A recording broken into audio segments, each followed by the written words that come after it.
Alright, we are back at it with some more Sword Art Online Alicization Riders in Steel. And today we're going to be something for the brand new Sheyta that just came in to the game. The Moon Cradle Sheyta. Let's go check out her details real quick. We are going to get a choosable non-elemental pickup banner. So if you're in need of any non-elemental characters, this is going to be a good banner to go for because basically, if you guys don't know what this banner is, they give you a pool of certain characters, which in this case is gonna be non-elemental characters. You choose what character you want to pull, and you do 3 multis, and then on the third multi, you're guaranteed that character. But in step 1 and 2, you also have the chance of getting other non-elemental characters, or even that one that you chose. So this is gonna be a good banner, right? They got in Tokyo. This administrator is really good. Yuna's still good. This character is still pretty good. Asuna definitely really good. Tisei is good, and it looks like that's the only characters, but it's still a really good lineup right there. So make sure to go do that if you need those characters. I'm not gonna do it because I already have every character, and I don't really care about the dupes. I'll eventually get them from the older characters. But here we got a so she's a non-elemental Sheyta. Journey to the Future Part 2 banner. She is not a limited edition character, so that's good, just like Iskan. You're going to be able to get one of her Imaginariums from doing the new challenge events, which typically when those come out, those are really hard. So I'm going to definitely make a video on that. I made videos on the other events, I just haven't released them yet. So I'm going to probably release this one, and then this summon video, and then release all those other videos I have up.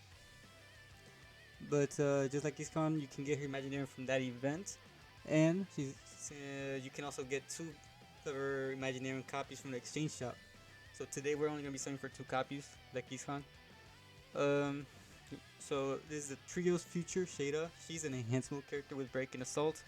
Stats are pretty good. She got not highest of attack like we've seen from like Iskan and these recent characters, but still 2360 is really good. Her crit though is better than Iskan's. Iskan was like 600. 660 is really good for a non-elemental character. So, but her speed is pretty low. So that's where like she's lacking a little bit.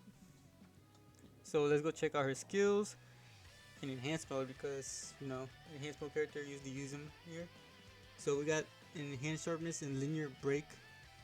Raise her own attack by 7% for a max of 30% for 2 turns, and a thrust attack strong on a single enemy, and incarnate breaks 75%. That's really good. Her assault is sharpness and quadruple.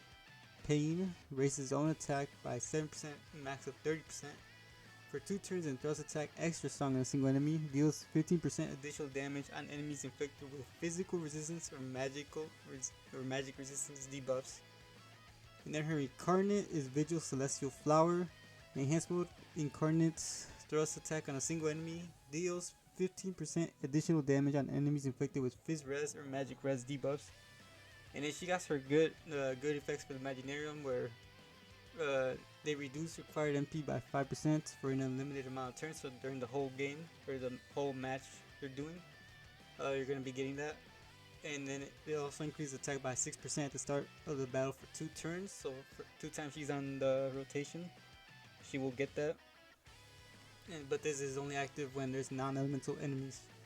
Her special partner is Iskan, that was pretty obvious. And then her leader skill gives 5% to attack for non-elemental party members, and member skill is 1%. So let's go summon.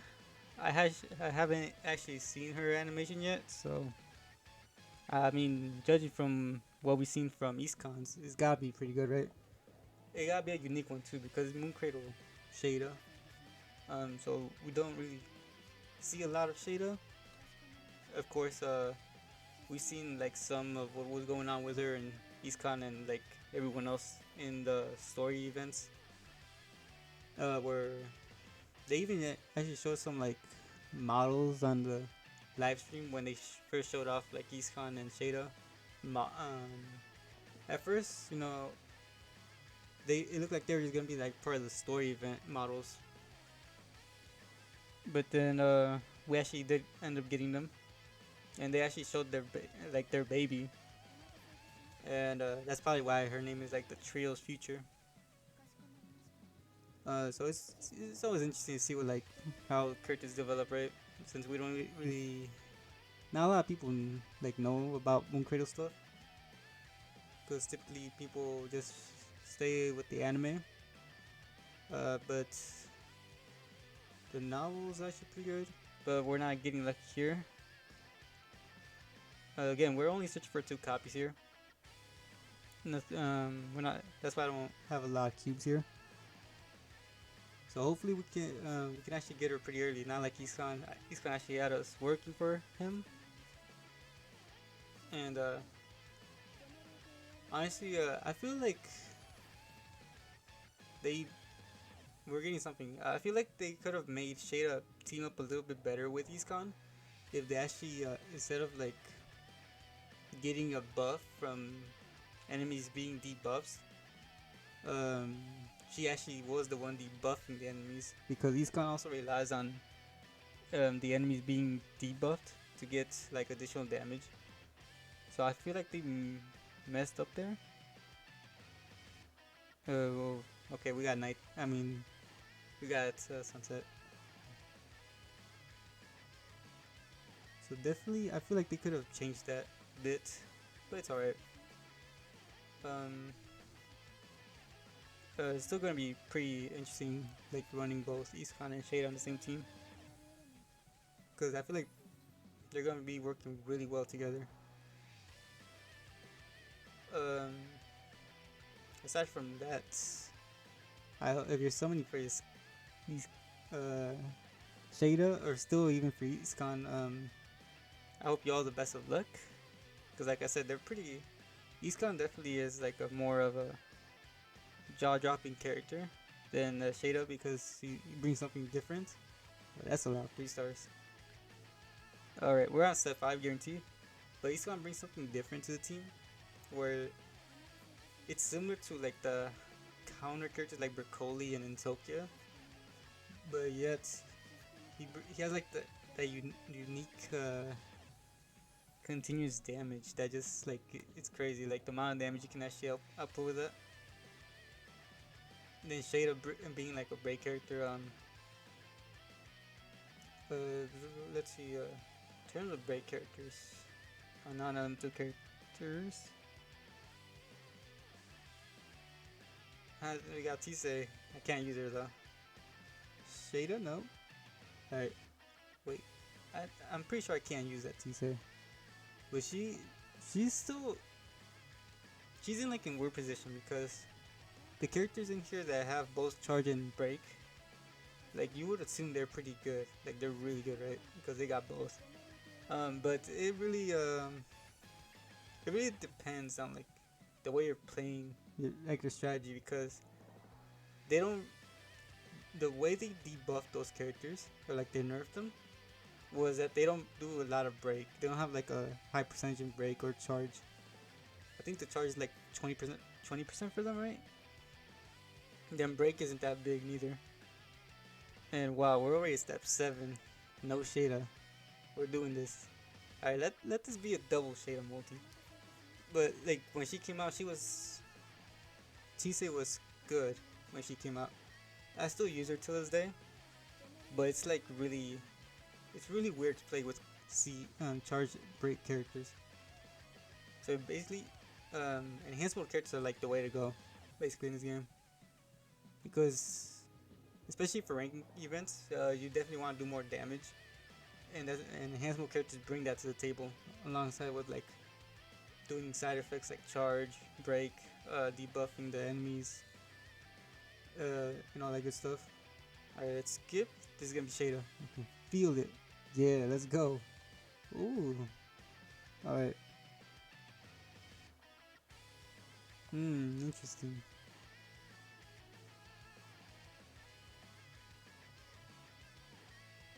Alright, not bad.